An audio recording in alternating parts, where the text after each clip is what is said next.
নমস্কার, কেমন আছেন সবাই? আমার চ্যানেলে আপনাদের সবাইকে স্বাগত। এই দেখুন, আজ কদিন ধরে সমানে বৃষ্টি পড়ছে, তাই ভেবেছি আজকে একটু খিচুড়ি করব। কারণ বাড়িতে আজকে সবাই আছে। এই ছেলে স্কুল গেলে না খিচুড়িটা করলে খুব অসুবিধা হয়। খিচুড়ি তো সবসময় গরম গরম খেতে হয়, না হলে তো ভালো লাগে না। তাই আজকে ভেবেছি একটু খিচুড়ি করব, কারণ শুনলাম এখনও দুদিন নাকি বৃষ্টি হবে। আর এই দেখুন, ইনার আবার আজকে রাগ হয়েছে, মুখে বিস্কুট দিলেই টুকুস টুকুস করে কেটে ফেলে দিচ্ছে। তাই এখন মাথায় হাত বুলাতে হচ্ছে আর বিস্কুট খাওয়াতে হচ্ছে। সকালে ওকে একটু করে বিস্কুট দেওয়া হয়, ও খায়। আর সন্ধেবেলার দিকে আবার একটু মুড়ি দেওয়া হয়। আর রাত্রে রুটি। আর বাদ বাকি দিন ওই সবজির খোসাটা সেভাবে খেতে চায় না, ওর জন্য কলমির শাক, গাজর এগুলোই আনা হয়। আর চলুন, এদিকে আমি আবার সবজিগুলো সব কেটে নিলাম খিচুড়ি আলুর দম করবো বলে। আর জলখাবারে এই যে ওর বাবার ওটস করে নিয়েছি। আর রুটি করেছিলাম, তা সেই রুটি আমি আজকে ইচ্ছা হলো দুধ রুটি খেতে। এই আমের সময় না দুধ রুটি খেতে বেশ ভালোই লাগে। তাই আমি আর ছেলে আজকে দুধ রুটি খেলাম। মেয়ে আবার এই দুধটা অতটা খেতে চায় না বলে ও দুধ রুটি টুটি অত ভালোবাসে না। ও এমনি আম ভালোবাসে। তো চলুন, দেরি হয়ে গিয়েছে, আজ আর বসে জলখাবার খাওয়ার সময় নেই, আমি এখানেই জলখাবারটা খেয়ে নিই। খেয়ে নিয়ে তারপরে তখন ঝটাপট রান্না চাপাবো, কারণ আজকে আবার ছেলে মেয়েকে নিয়ে ওর বাবা একটু বেরোবে। তার জন্য তাড়াতাড়িও করছি। তো এই যে আমার জলখাবারের দিকে প্রায় খাওয়া হয়ে গিয়েছে। এবার আমি বসাবো মুগের ডালটা ভাজতে, কারণ আজকে করব গোবিন্দভোগ চালে নিরামিষ করে খিচুড়ি। আজকে সবটাই নিরামিষ করব। তা ডালটাকে বেশ ভালো করে আগে ভেজে নেব। ঘি দিয়ে ভাজলেই বেশ গন্ধটা ভালো আসে, খেতেও ভালো লাগে, সেজন্য মুগের ডালটা আমি ঘি দিয়েই বেশি ভাজি। তো চলুন, এই যে ভাজা হয়ে গিয়েছে। এবার এটাকে নামিয়ে নেব। আর ওইদিকেও ভাতের হাঁড়িতে জল বসিয়ে দিয়েছি, জলটা গরম হয়ে গিয়েছে। এবার ডালটা পুরোটাই দিয়ে দেবো, দিয়ে দিয়ে সেদ্ধ হোক।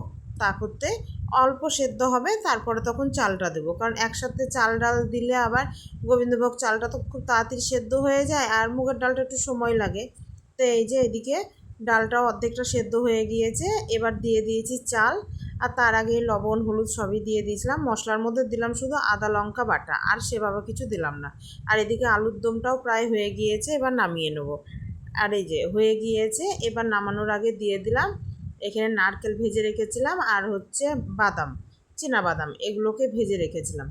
তো সেগুলোই দিলাম। এখন এই গাছে নারকেল পাড়া হয়েছে, তো যতদিন নারকেল থাকবে টুকটাক এই তরকারিতে নারকেল দেওয়া হবে। যদিও আর বাবা বকে নারকেল সব কিছুতে দিলে, কিন্তু ভালো লাগে আমাদের, ওই জন্য বকলেও শুনে না দিই সব কিছুতেই। তো এই যে আমাদের খিচুড়ি হয়ে গিয়েছে, এবার নামিয়ে নেব। তা দেখুন, এই যে আমাদের রাস্তার অবস্থা দেখেন, কী হারে জল জমেছে, মানে এই মন্দিরে যাওয়াই যাচ্ছে না, এই দিকটা এত জল হয়েছে।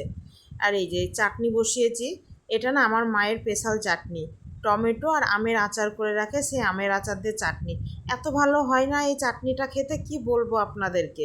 তো এই যে ছেলের স্কুল নয়, মানে এবার এই বই নিয়ে বসেছে একটা, মানে বই বলতে পড়ার বই না, সিনেমা দেখতে বসেছে।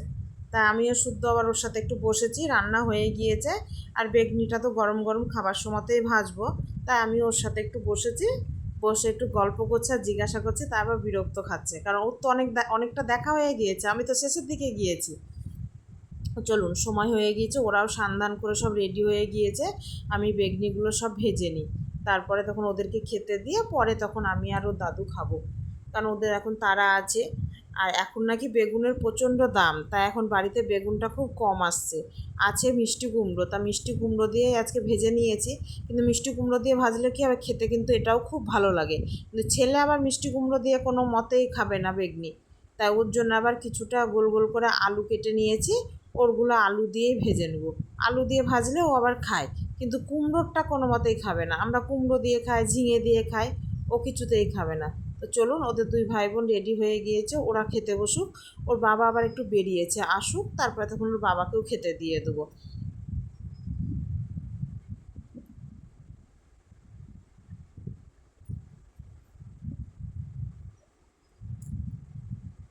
যেই না খিচুড়ি করেছি, আর দেখুন আকাশ মনে হচ্ছে আবার ঝকঝকে পরিষ্কার হয়ে গিয়েছে, আর বৃষ্টির কোনো ব্যাপার নেই। তাই আমি আবার ভাবলাম তাহলে একটু ওয়াশিং মেশিনে কাচতে দিই, কারণ 3 দিন ধরে বৃষ্টি হচ্ছে, তো অনেক কাচার জড়ো হয়ে গিয়েছে। তাই সেগুলোকে আবার ছাদে কাচতে দিতে চলে এসেছি। চলুন তাহলে, ওই যে ওর বাবাও চলে এসেছিলো, খাওয়া দাওয়া হয়ে গিয়েছে, ওর বাবাও তা এবার বেরিয়ে পড়লো। এই দেখুন, এরাও বৃষ্টির জল এখানে ওখানে দাঁড়িয়েছে বলে যাওয়ার কোনো রাস্তা পাচ্ছে না, তাই এখন এখানে বসেছে।